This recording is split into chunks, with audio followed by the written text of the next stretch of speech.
സ്വർഗാരോപണത്തിനാളുടെ എല്ലാ അനുഗ്രഹങ്ങളും പ്രത്യേകമായിട്ട്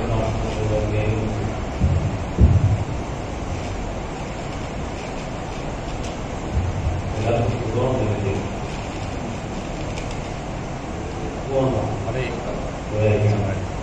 കാരണം കഴിഞ്ഞ കുറേ ദിവസങ്ങളായിട്ട് കുഞ്ഞുങ്ങൾക്കും ചിലർക്കൊക്കെ അവധി കിട്ടിയിരിക്കുന്ന ദിവസങ്ങളാണ്.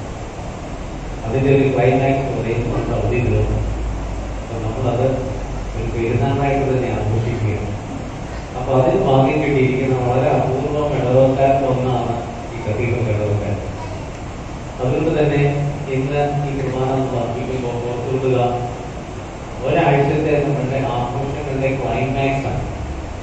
ഈ പെരുന്നാളൊക്കെ ആഘോഷിക്കുക എപ്പോഴും ഞാൻ എന്നോട് ചോദിക്കുന്നത് എന്തിനാ സത്യത്തിൽ ഈ പെരുന്നാളൊക്കെ ആഘോഷിക്കുന്നത്? ഈ പെരുന്നാൾ ആഘോഷത്തിന്റെ ഇതൊക്കെ കാര്യമാണ്. പക്ഷെ എപ്പോഴും എന്റെ ചോദ്യത്തിൽ ഞാൻ അവസാനം കണ്ടതെന്ന് ആദ്യം ആണെങ്കിൽ വിചാരിക്കും എന്തിനെത്രയും കാശും പറ്റിയതൊക്കെ ചെയ്യുന്നത്. പിന്നീട് ജീവിതത്തിൽ ഓരോ പെരുന്നാളുകൾ കഴിയുമ്പോൾ വികാരിയായിട്ട് പല പണികളുണ്ട്, അല്ലാത്ത പല കാര്യങ്ങളിലായിട്ട് പോയിട്ടുണ്ട്. ജീവിതത്തിൽ മനസ്സിലായത് ഈ പെരുന്നാളുകളില്ലെങ്കിൽ നമ്മുടെ ആധ്യാത്മികത ഉറങ്ങിപ്പോകും, കെട്ടുപോകും. പെരുന്നാളുകളാണ് നമ്മളുടെ ജീവിതത്തിന്റെ ആധ്യാത്മികതയെ കാണിച്ചു തന്നത്. എന്താണ് ഈ പെരുന്നാൾ ആഘോഷത്തിന്റെ ക്ലൈമാക്സ് എന്ന് ചോദിച്ചാൽ, ഇനി ആരെങ്കിലും ചോദിച്ചാൽ നമുക്ക് ഇത്രയും പറഞ്ഞാൽ മതി. കഴിഞ്ഞ ഒരു വർഷം, കഴിഞ്ഞ പെരുന്നാൾ മുതൽ ഈ പെരുന്നാൾ വരെ ഞാൻ ജീവിച്ചതിന്റെ ആകെത്തുകയുടെ ഒരു ആഘോഷമാണ്. നിങ്ങൾക്കറിയാം, വെസ്റ്റ് ബംഗാളിലെ കൾച്ചറുണ്ട് പ്രത്യേകമാണ്. അവരുടെ പൂജാ കൾച്ചറും തന്നെ അവരെ കുറിച്ച് പറയുന്നത്. എപ്പോഴും പൂജകൾ അവരുടെ ജീവിതത്തിൽ ഈ ആഘോഷങ്ങൾ വരും അവരുടെ. അതിൽ ഏറ്റവും പ്രധാനപ്പെട്ടാണ് പൂജാ സീസൺ തന്നെയുണ്ടോ, ഒക്ടോബർ സീസണിലാണ് പൂജ വരുന്നത്. അപ്പൊ അവർ ചെയ്തിട്ടാണ് ഈ പൂജാ സീസണില് അവർ അതുവരെ സമ്പാദിച്ചത് മുഴുവൻ ആഘോഷിച്ചു തീർക്കുക. ആ സമയത്ത് പുത്തനുടുപ്പ് മേടിക്കും, വീട്ടിലുള്ള സാധനങ്ങളെല്ലാം പുതിയത് മേടിക്കും, ഒരുപാട് ഭക്ഷണം കഴിക്കും, ഇങ്ങനെ കറങ്ങി നടക്കും. അതൊരു വലിയൊരു ഉത്സവമാണ്. അതോടുകൂടി അവരുടെ കയ്യിലിരിക്കുന്ന പൈസ കിട്ടുന്നു. അത് കഴിഞ്ഞിട്ട് അടുത്ത വർഷത്തേക്ക് വീണ്ടും സമ്പാദിക്കും. ഇതുപോലെ കൊണ്ട് അപ്പൊ അവർ എന്തിന്റെ പേരിലാണ് ഈ പൈസ ചെലവാക്കുന്നത് നോക്കിയത്? അവർ വിശ്വസിക്കുന്ന ദൈവത്തിന്റെ പേരിൽ. അത് നല്ലതാണെന്ന് ചീത്തയാണെന്നല്ല ഞാൻ പറയാൻ. പക്ഷേ ഒരു കൾച്ചർ ഡെവലപ്പ് ചെയ്ത്, ഒരു സംസ്കാരം ഡെവലപ്പ് ചെയ്ത്, ദൈവത്തെ ചുറ്റിപ്പറ്റി, തങ്ങൾ വിശ്വസിക്കുന്ന ഒരു ദൈവത്തെ ചുറ്റിപ്പറ്റിയുള്ള ഒരു ജീവിത സംസ്കാരമാണ് അവർ ചെയ്തിരിക്കുന്നത്. ഞാൻ പറയും, നമ്മൾക്ക് മലങ്കര കാർഷിക ഇതുകൊണ്ട് ഒരു സംസ്കാരമാണ്. നമ്മളുടെ ജീവിതം നമ്മൾക്ക് ശ്രദ്ധിച്ചാലറിയാം, പള്ളിയെ ചുറ്റിപ്പറ്റിയാണ് നമ്മളുടെ കൂടുതൽ സംസ്കാരം വന്നിരിക്കുന്നത്. എന്റെ ചെറുപ്പത്തിലാണ് ഞാൻ ഓർക്കുന്നുണ്ട്, എല്ലാം പള്ളിയുമായിട്ട്, പള്ളിയിൽ എന്തെങ്കിലും പ്രോഗ്രാം ഉണ്ടെങ്കിൽ അതിന് പ്രാധാന്യം കൊണ്ടുള്ള ബാക്കി ചുറ്റിപ്പറ്റിയാണ് ബാക്കിയെല്ലാം പോകുന്നത്. പള്ളിയിൽ പെരുന്നാളുണ്ടോ, അന്നേരം പരീക്ഷയൊക്കെ പോകണമെങ്കിൽ അതെല്ലാം നമ്മൾ ചോദിക്കും, പള്ളി പെരുന്നാൾ വരുമോ, പരീക്ഷ എഴുതുന്നത്. ഇന്ന് നേരെ തിരിച്ചാണ് നമ്മൾ ചോദിക്കുന്നത്, പരീക്ഷയുണ്ട് പള്ളി പോകണമെങ്കിൽ ശരിയോ തെറ്റോ എന്നതിനെ കാട്ടിൽ എന്റെ ജീവിതം എങ്ങോട്ട് കൊണ്ട് ഫോക്കസ് ചെയ്യുന്നു എന്നാണ് പറയുന്നത്. അപ്പൊ ചുരുക്കത്തിൽ ഇന്നത്തെ ഈ പെരുന്നാൾ ആഘോഷം ഇങ്ങനെ ആയിരിക്കട്ടെ. കഴിഞ്ഞ ഒരു വർഷത്തെ നമ്മളുടെ വിശ്വാസ ജീവിതത്തിന്റെ ആഘോഷമാണ്. അതിന് ഇച്ചിരി കാശ് മുടക്കുന്നതിനുള്ള കുഴപ്പം. നമ്മൾ ബാക്കി എല്ലാത്തിനും സമയവും പണവും ആരോഗ്യവും മുടക്കുന്നെങ്കിൽ എന്റെ വിശ്വാസം ജീവിക്കാൻ, അത് ആഘോഷിക്കാൻ എന്തുകൊണ്ട് എനിക്ക് ഒരു അല്പം മുടക്കം വരുത്തിക്കൂടാ, ഒരല്പം ചെലവിട്ടുകൂടാ? വിലപിടിപ്പുള്ളത് വാങ്ങണമെങ്കിൽ വില കൊടുക്കണം. ഇതാണ് അതിന്റെ കഥ. അങ്ങനെയെങ്കിൽ ഇന്ന് എന്തിനാ നമ്മൾ ഈ വില കൊടുക്കുന്നത്?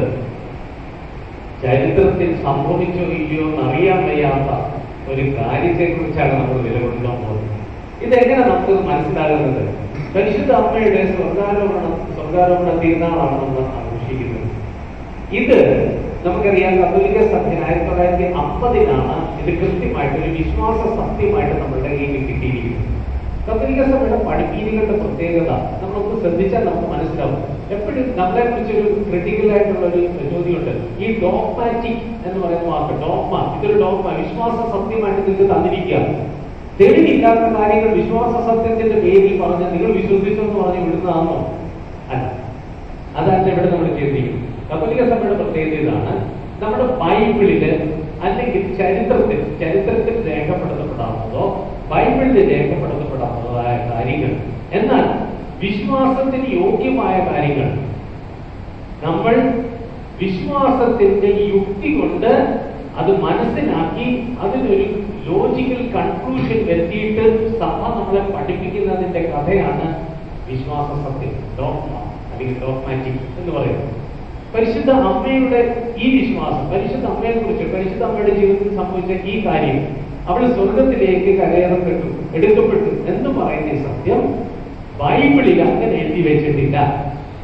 എന്നാൽ ചരിത്രത്തിൽ, സ്പേസ് ആൻഡ് ടൈം, ഹിസ്റ്ററിയിൽ എന്തെങ്കിലും രേഖപ്പെടുത്തിയിട്ടുണ്ടോ? അതുമില്ല. അങ്ങനെയെങ്കിൽ ഇങ്ങനൊരു കാര്യത്തിന്റെ സാധ്യതയുണ്ടോ? കാരണം സഭയിൽ 6 നൂറ്റാണ്ടുകൾ മുതൽ, 6-7 നൂറ്റാണ്ടുകൾ മുതൽ ഇത് ആഘോഷിക്കുന്നവരായിരുന്നു. പരിശുദ്ധമ്മ സ്വർഗത്തിലേക്ക് എടുക്കപ്പെട്ടു എന്ന് പറയുന്നുണ്ടായിരുന്നു.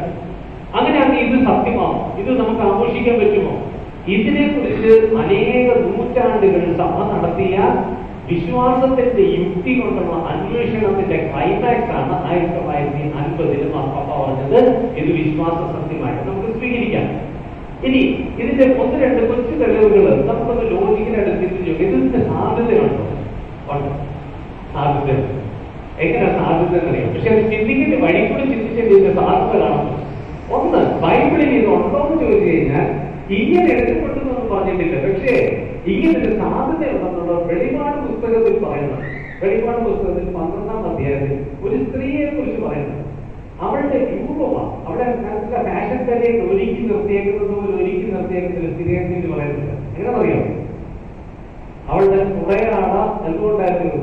സൂര്യനെ കൊണ്ടൊരു ഉടയാട. എന്നുവെച്ചാൽ അവളുടെ വേഷം, the attire, the whole attire, the fashion dress which she wore was made of the sun. സൂര്യനെ കൊണ്ടൊരു ഉടയാട. അത് കഴിഞ്ഞ് അവളുടെ കാലിന്റെ കീഴിൽ അവൾ ചവിട്ടിരിക്കുന്ന എന്തിന്റെ മേളിലാണ്? ചന്ദ്രന്റെ മേളിൽ. അവന്റെ കാലിന്റെ ചുവട്ടിൽ ചന്ദ്രനെയാണ് വെച്ചേക്കുന്നത്. എത്ര സൗന്ദര്യം നോക്കി, നല്ല ഭംഗിയുള്ള വർണ്ണനയാണ്. അത് കഴിഞ്ഞിട്ട് അവൾക്കൊരു കിരീടമുണ്ട്, 12 നക്ഷത്രങ്ങൾ കൊണ്ടുണ്ടാക്കിയ ഒരു കിരീടം. ഒന്ന് ഇമാജിൻ ചെയ്ത് നോക്കിയ സാധ്യതയുണ്ടോ? ഇത് ഫെയറി ടെയിൽ എന്തായത്? യോഹന്നാൻ സ്ലീഹ കണ്ട വെളിപാടായത്. യോഹന്നാൻ സ്ലീഹയ്ക്ക് കിട്ടിയ വെളിപാടായത്.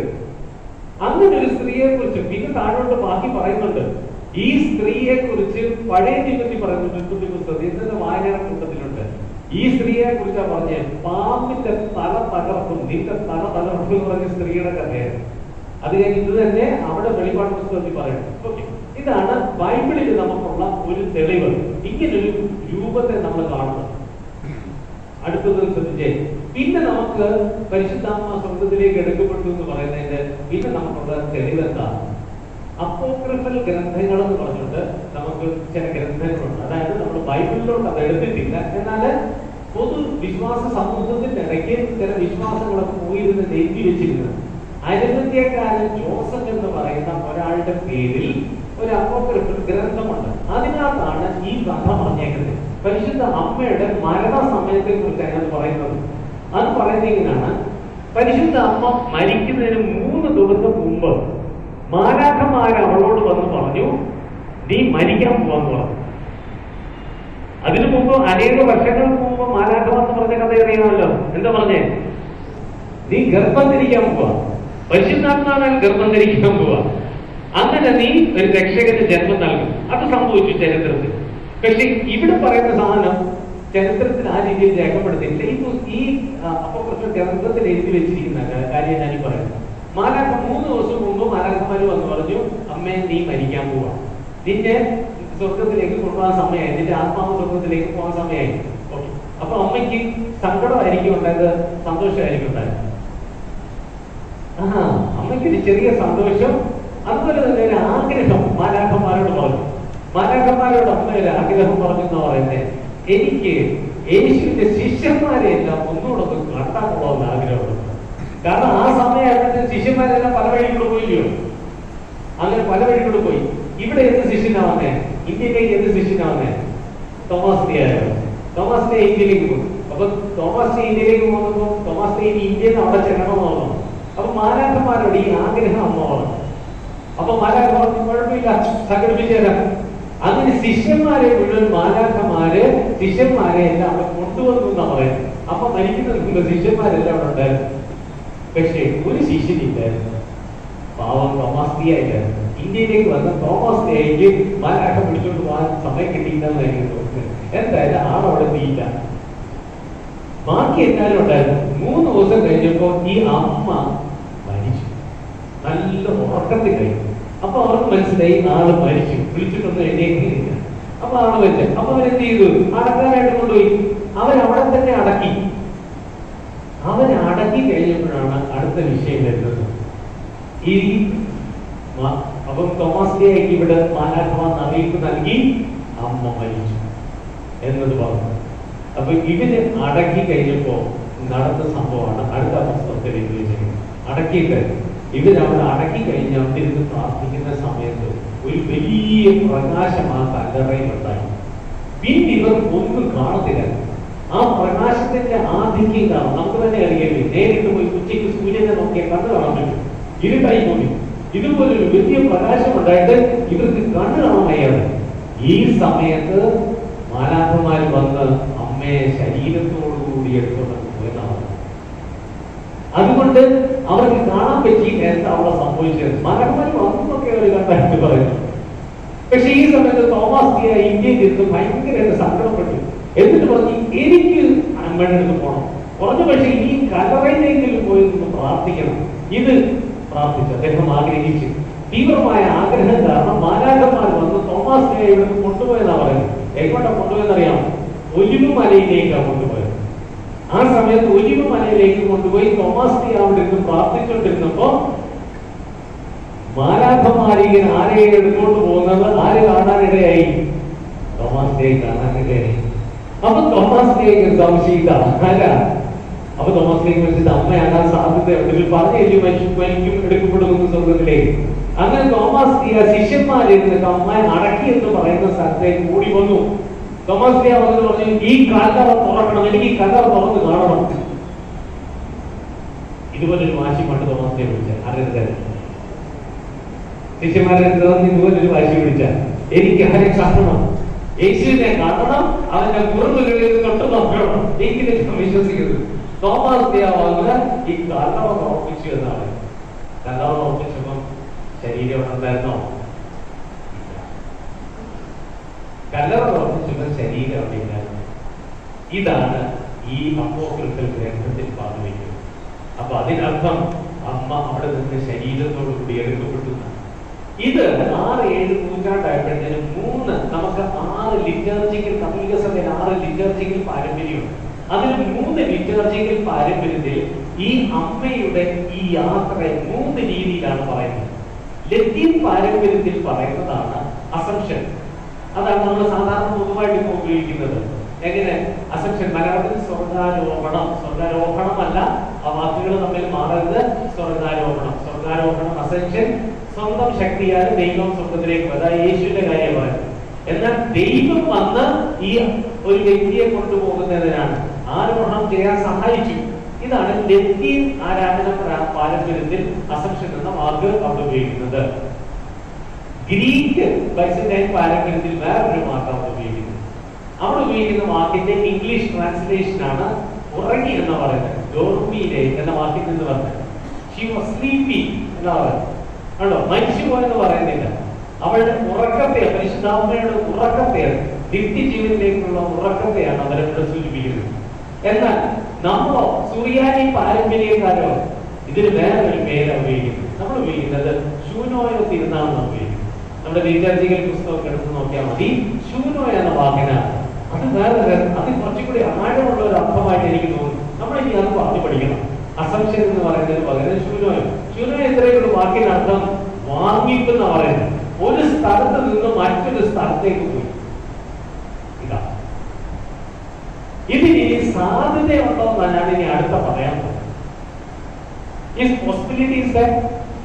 എന്തെങ്കിലും സാധ്യതയുണ്ട് ഇങ്ങനെ ഒരാൾക്ക് വാങ്ങിപ്പോകാൻ, ഒരു സ്ഥലത്ത് നിന്ന് മറ്റൊന്നിലേക്ക് പോകാൻ? ഉണ്ട്. നമ്മുടെ ഡെയിലി ലൈഫിലോട്ടൊന്ന് ശ്രദ്ധിച്ചാൽ മതി. പക്ഷെ സൂക്ഷിച്ച് നോക്കണം. എന്റെ കൂടെ നിങ്ങൾ സൂക്ഷിച്ച് നോക്കിയാൽ കാണാൻ പറ്റും. അതുകൊണ്ട് പരിശുദ്ധ അമ്മ സ്വർഗത്തിലേക്ക് പോയത് എനിക്കിപ്പോ വിശ്വസിക്കാൻ വളരെ എളുപ്പമാണ്. ഇതിനകത്ത് ഇത്ര വലിയ കാര്യം ഇരിക്കുന്നു എന്നാ ഇപ്പൊ ഞാൻ ചോദിച്ചോളെ. ഒരു കാലത്ത് ഞാൻ വലിയ പാടാൻ വിശ്വസിക്കാം, ബുദ്ധിയിലോട്ട് കയറത്തില്ല. പക്ഷെ ഇത് വളരെ എളുപ്പമാണ്. നമ്മളൊന്ന് സെർച്ച് ചെയ്യും. നമ്മുടെ ഡെയിലി ലൈഫില് നമ്മൾ ഗിഫ്റ്റ് ഒക്കെ കൊടുക്കാറുണ്ട് അല്ലേ? എന്തെങ്കിലും ആനിവേഴ്സറി, ബർത്ത്ഡേ, അല്ലെങ്കിൽ വെഡിങ് ആനിവേഴ്സറി, അല്ലെങ്കിൽ വിവാഹത്തിന്, അല്ലെങ്കിൽ സ്നേഹമുള്ളവർക്ക് വാലന്റൈൻസ് ഡേക്കൊക്കെ ഗിഫ്റ്റ് ഒക്കെ കൊടുക്കാറുണ്ട്. ഈ ഗിഫ്റ്റ് കൊടുക്കുമ്പോ നമ്മൾ ഒരു കാര്യം ശ്രദ്ധിച്ചിട്ടുണ്ടോ? ഒരാൾക്ക് ബർത്ത്ഡേ ഗിഫ്റ്റ് കൊണ്ട് നമ്മൾ കൊടുക്കുമ്പോ എന്താണ് നമ്മൾ പറയാൻ ശ്രമിക്കുന്നത് ആ സമയത്ത്? I appreciate you, I love you, I encourage you, and I appreciate the relation between us. ഇത് പറയാൻ ശ്രമിക്കുന്നുണ്ടല്ലോ. ഞാനും നീയും തമ്മിലുള്ള ബന്ധത്തെ ഞാൻ അംഗീകരിക്കുന്നു, അതിനെ ഞാൻ ഇഷ്ടപ്പെടുന്നു, അതിനെ ഞാൻ അല്പം കൂടി അടുത്ത ദിവസം കൂടി മുന്നോട്ട് കൊണ്ടുപോകാനായിട്ട് ആഗ്രഹിക്കുന്നു.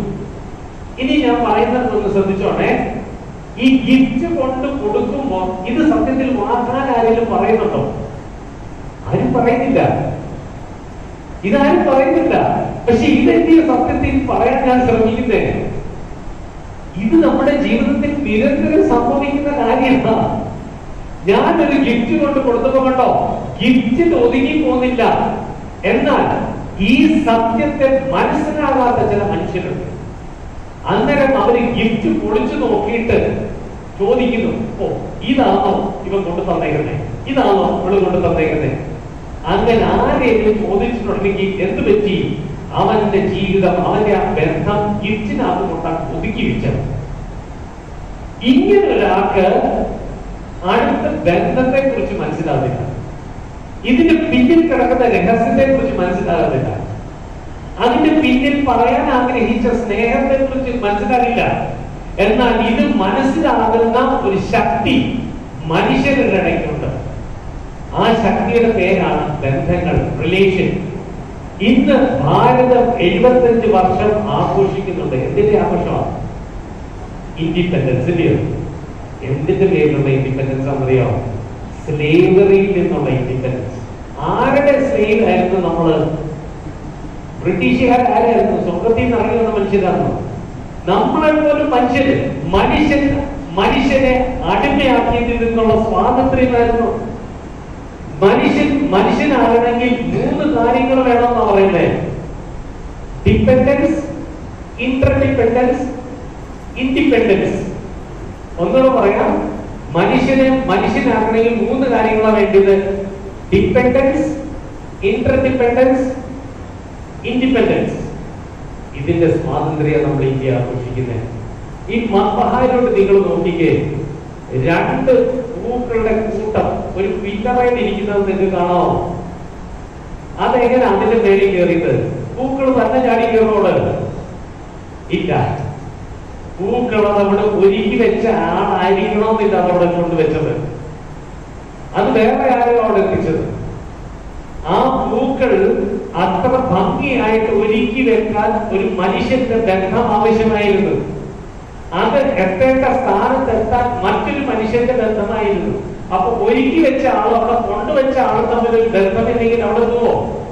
ഇതാണ് ഡിപ്പെൻഡൻസും ഇന്റർഡിപ്പെൻഡൻസും. എന്നാൽ ഇവിടെ ഒരു ഇൻഡിപെൻഡൻസ് ഉണ്ടപ്പോഴാണ് ആ പൂക്കളെ നോക്കാൻ ഞാൻ പറഞ്ഞപ്പോ അതിനെ ആസ്വദിക്കാനും അത് വെച്ച ആളിനെ ഞാൻ ബഹുമാനിക്കാനും എനിക്ക് പറ്റുന്നത്. ഇതായി പെരുന്നാൾ ആഘോഷം. ഇവിടെയാണ് ഒരു ഗിഫ്റ്റ് ഞാൻ കൊടുക്കുമ്പോ ഈ ഗിഫ്റ്റിന് അതീതമായിട്ട് ഞാൻ യാത്ര ചെയ്യാൻ പരിശ്രമിക്കുന്നത്. കാരണം 2 വ്യക്തികൾ തമ്മിലുള്ള ഡിപ്പെൻഡൻസ്, ഇന്റർഡിപ്പെൻഡൻസ്, ഇൻഡിപെൻഡൻസ് ഉണ്ടെങ്കിലേ സ്നേഹം നിലനിൽക്കുന്നുള്ളൂ. Greek ദേവന്മാരിൽ 2 ദേവന്മാരുണ്ട്, opposites ദേവന്മാരാണ്. അവരുടെ പേരിതാണ്. ഒന്ന് the god of eros, 2 the god of thanatos. എന്ന് വെച്ചാൽ ഇംഗ്ലീഷിൽ ഞാൻ പറയാം, ഒന്ന് the god of love and the god of death എന്നാണ്. സ്നേഹത്തിന്റെ ദേവനും മരണത്തിന്റെ ദേവനും. ഇന്ന് നമ്മൾ ഫ്രാൻസിസ് മാർപ്പാപ്പ നമ്മളോട് പറയുന്നുണ്ട് 2 സംസ്കാരം എന്ന് നമുക്കുള്ളത്. ഒന്ന് ജീവന്റെ സംസ്കാരം, മരണത്തിന്റെ സംസ്കാരം. ഇന്ന് നമ്മൾ പെരുന്നാൾ ആഘോഷിക്കുമ്പോൾ ജീവന്റെ സംസ്കാരം ആഘോഷിക്കുന്നവരാണ്. ജീവന്റെ life, the culture of life ആഘോഷിക്കുന്നവർ എല്ലാറ്റിനും നന്മ കാണും. എന്റെ കൂടുള്ളവരെ സ്നേഹിക്കും, വളർത്തും, ക്ഷമിക്കും. എന്നാൽ മരണത്തിന്റെ സംസ്കാരമോ ഒന്നും ശരിയാകത്തില്ലെന്ന് പറയുന്നത്. ഇവ ശരിയല്ല, അത് ശരിയല്ല, ഈ പൂക്കള് ശരിയല്ല, ഇത് വെച്ച് ശരിയല്ല, ഇങ്ങനെ കുശുമ്പും കുഞ്ഞായ്മയും മാത്രം കാണുന്ന ആളുകളാണ് മരണത്തിന്റെ സംസ്കാരം. എന്ന് വെച്ചാൽ ഗിഫ്റ്റ് പൊളിച്ചു നോക്കുമ്പോ ഇത് തന്ന ആളുടെ സ്നേഹം കാണാൻ പറ്റാത്തവരാണ് മരണ സംസ്കാരം. ഈ ഗിഫ്റ്റിനകത്ത് ബോംബ് വെച്ച് കൊടുക്കുന്ന മനുഷ്യരുണ്ടല്ലേ, എന്ന് വെച്ചാൽ നീ എങ്ങനെ നശിച്ചു പോകണം വിചാരിച്ചൊരു ഗിഫ്റ്റ് കൊടുക്കുന്നവരുണ്ട്, അതും മരണ സംസ്കാരമാണ്. ഇവരെല്ലാം ഈ ഗിഫ്റ്റിനകത്ത് ഒതുങ്ങി പോകും. എന്നാൽ ഗിഫ്റ്റിന് അതീതമായിട്ട് ട്രാവൽ ചെയ്യാനായിട്ട് നമുക്ക് പറ്റും. അതാണ് ജീവന്റെ സംസ്കാരം. ഇനി ഒന്ന് ശ്രദ്ധിച്ചു നോക്കിക്കേ, ഈ ജീവന്റെ സംസ്കാരമുള്ള കുടുംബങ്ങളൊന്ന് നോക്കിക്കേ, വ്യക്തിബന്ധങ്ങൾ നോക്കിക്കേ, അവരെത്ര ഊഷ്മളമായിട്ട് എത്ര സന്തോഷമായിട്ടാണ് ജീവിക്കുന്നത്. അങ്ങനെയെങ്കിൽ ഇനി ഞാൻ പറയുന്നത് അടുത്ത ലെവലിലോട്ട് ഞാൻ പോവുകയാണ്. എന്റെ കൂടെ ട്രാവൽ ചെയ്യണേ. ഒരാളെ സ്നേഹിച്ചാൽ നമുക്കറിയാം, യുവജനങ്ങളുടെ ഇടയ്ക്ക് പ്രണയത്തിന്റെ പേരിൽ വീട്ടിൽ നിന്ന് ഒളിച്ചു കൊടുത്തവരെ കുറിച്ച് കേട്ടിട്ടുണ്ടോ? ഉണ്ട്. ഇതുപോലെ തന്നെ പ്രണയത്തിന്റെ പേരിൽ കൊന്നുകളയുന്നവരെ കുറിച്ച് കേട്ടിട്ടുണ്ടോ? ഇതിൽ ഏതാണ് നല്ലത്? ആദ്യത്തേന്ന് പറഞ്ഞാൽ അച്ഛൻ അതിന് സപ്പോർട്ട് ചെയ്യാതെ പിള്ളേരൊക്കെ ഇനി ഒളിച്ചു കൊടുക്കും.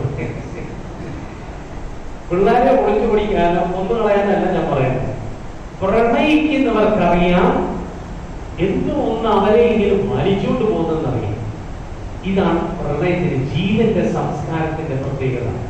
ജീവിതത്തിൽ നിരാശയിൽ കഴിയുന്നവരെ സ്നേഹിക്കുന്ന ഒരാളാണ് കൂടുണ്ടെങ്കിൽ ആ രോഗവും മാറും, വിഷമങ്ങളും മാറും, ഭാരവും മാറും, എല്ലാം മാറും. ഇതാണ് സ്നേഹ സംസ്കാരത്തിന്റെ.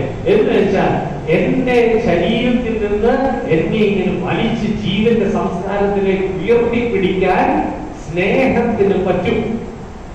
ഇനി ഞാൻ കൺക്ലൂഡ് ചെയ്യാൻ ശ്രദ്ധിച്ചോണം.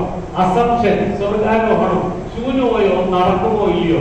പരിശുദ്ധ അമ്മ ഈ ഭൂമിയിൽ നിന്ന് ശരീരത്തോട് സ്വർഗത്തിൽ പോകാൻ സാധ്യതയുണ്ടോ ഇല്ലയോ എന്ന് ഞാൻ പറഞ്ഞു വെക്കാൻ പോവാണ്. യേശു പരിശുദ്ധ അമ്മയെ സ്നേഹിച്ചിരുന്നോ? ഇത് നിങ്ങൾ ഉത്തരം പറയണം. സ്നേഹിച്ചിരുന്നോ?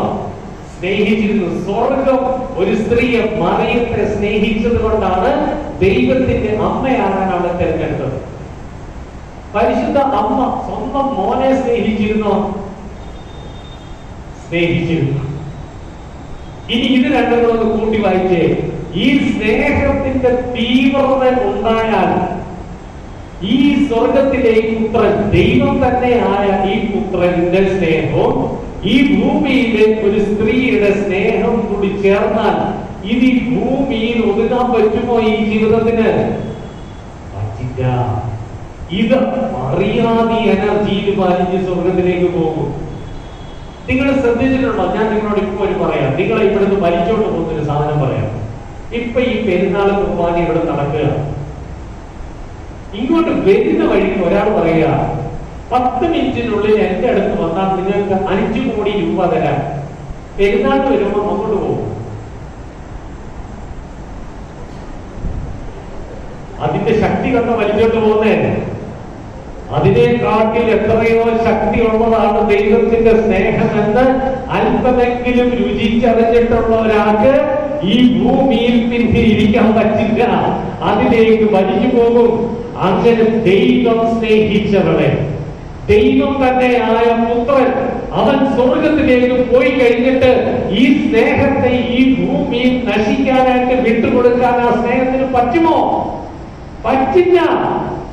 അങ്ങനെയെങ്കിൽ ആ സ്നേഹത്തിന്റെ ആകർഷണത്തിൽ അവളുടെ ആത്മാവിനെ മാത്രമല്ല, പാപമില്ലാതെ ജനിച്ച ആ ശരീരം പിന്നെ ഭൂമിയിൽ അട്ടുപോകാൻ, നശിച്ചു പോകാൻ പാടില്ല എന്നതുകൊണ്ട് ഈ ശരീരം ഉൾപ്പെടെ പോയെങ്കിൽ വിശ്വസിക്കാൻ ബുദ്ധിമുട്ടുണ്ടോ? നമുക്ക് ഇല്ല, ഒന്നുമില്ല. നമുക്ക് വിശ്വസിക്കരുത്. ഇത് വിശ്വസിക്കാവുന്ന യുക്തിയാ, ഇത് വിശ്വസിക്കാവുന്ന സത്യമായത്. ഇതിന്റെ ആഘോഷമാണ് നമ്മൾ നടത്തുന്നത്. ഇനി മാത്രമല്ല, ഈ ആഘോഷം നടത്തുമ്പോ ഞാൻ പറയാൻ പോകും, നമ്മൾ ഓരോരുത്തരും പറയാൻ പോവാണ്, ഇതുപോലെ എനിക്ക് എന്റെ കുടുംബത്തിന് ജീവിക്കാൻ പറ്റും. സ്നേഹത്തിന് വേണ്ടി എന്ത് ത്യാഗവും, സ്നേഹത്തിന് വേണ്ടി മരിക്കാൻ തന്നെ എനിക്ക് തയ്യാറാണ്. ഇന്ന് അല്പം മുമ്പ് നമ്മളൊരു പ്രാർത്ഥന ചൊല്ലി. നാളെ മുതൽ സന്ധ്യാപ്രാർത്ഥനയ്ക്ക് വീട്ടിൽ ഇരുന്ന് ചൊല്ലുമ്പോ ഞാൻ ഈ പറഞ്ഞ കഥകളൊക്കെ ഒന്ന് ഓർക്കണേ. പ്രാർത്ഥന നമ്മളിപ്പോ ചൊല്ലിയില്ലയോ? അതിനകത്ത് പറയുന്ന ഒരു കാര്യം നിങ്ങൾ ശ്രദ്ധിച്ചോ? ഈ സ്നേഹത്തിന്റെ കഥയാണ് പറയുന്നത്. ഇവിടെ നിന്ന് വാങ്ങി പോയതിന്റെ ഒരു കഥയുടെ പറയുന്നുണ്ട്. തന്റെ മരണത്താൽ ഞങ്ങളുടെ മരണത്തെ ഇല്ലാതാക്കിയ ഒരു സത്യമാ പ്രാർത്ഥനയിൽ പറയുന്നത്. ഉണ്ട്, ഓർക്കുന്നുണ്ട്. ചിലർ ഈ കൊച്ചുപിള്ളേർക്കൊക്കെ തുടക്കത്തിൽ ഇങ്ങനെ പറഞ്ഞു വന്നേനെ, ഇടയ്ക്കെന്ന് പറഞ്ഞാൽ മനസ്സിലാവില്ല. അത് തുടക്കത്തിൽ പറഞ്ഞു അപ്പൊ എല്ലാവർക്കും പഠിച്ചിട്ടില്ല. അപ്പൊ അങ്ങനെ ചൊല്ലിക്ക്, നിന്റെ കരുണയുടെ വാതിൽ ഞങ്ങളുടെ നേരെ അടയ്ക്കരുതേ, കർത്താവെ ഞങ്ങൾ പാപികളാണെന്ന് ലേറ്റ് പറയുന്നു, ഞങ്ങളോട് കരുണയുണ്ടാകണം. ഇത് കഴിഞ്ഞിട്ടുള്ള കാര്യം ഞാൻ പറഞ്ഞേ, കർത്താവെ നിന്റെ മരണത്താൽ ഞങ്ങളുടെ മരണം മാഞ്ഞു പോകാനായി നിന്റെ സ്നേഹം നിന്റെ അടുക്കൽ നിന്ന് ഞങ്ങളുടെ അടുക്കിലേക്ക് നീ ഇറക്കിക്കൊണ്ടുവന്നു. നീ ഇറക്കിക്കൊണ്ടുവന്നു. ഈ സ്നേഹത്തോടൊന്ന് ചേർത്ത് നിന്നേ. നമ്മളും സ്വർഗത്തിലേക്ക് പോകും, വേറെ പറ്റില്ല. ഇവിടെ സ്വർഗമാക്കി തീർക്കും നമ്മള്. ഈ ഇതിന്റെ ആഘോഷമാണ് ഈ പെരുന്നാൾ. അതുകൊണ്ട് നമുക്ക് ഇത് ആഘോഷിക്കാം. നമ്മളോടൊപ്പം ജീവിക്കുന്നവർക്ക് നമുക്ക് എന്ത് കൊടുക്കാം? Dependence, interdependence and independence. ഇതാണ് ട്രാൻസ്ഫിഗറേഷൻ. നമ്മള് മറുരൂപത്തിരുന്നാളിന്റെ കാലത്താണ്, സീസൺ ഓഫ് ട്രാൻസ്ഫിഗറേഷൻ. അതിന്റെ രണ്ടാമത്തെ ഞായറാഴ്ച കഴിഞ്ഞ ദിവസമായിരുന്നു ഇന്നലെ.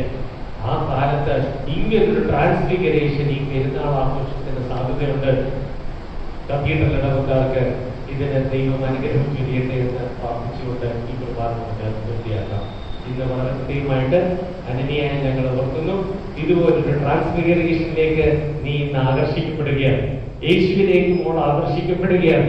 ഈ ആകർഷണത്തിൽ ജീവിക്കാൻ, യേശുവിനോടൊപ്പം ഈ സ്നേഹത്തിൽ ജീവിക്കാൻ മോളെ ദൈവം അനുഗ്രഹിക്കട്ടെ എന്ന് ഞാൻ ഒന്നിച്ച് പ്രാർത്ഥിക്കുകയും ചെയ്തു.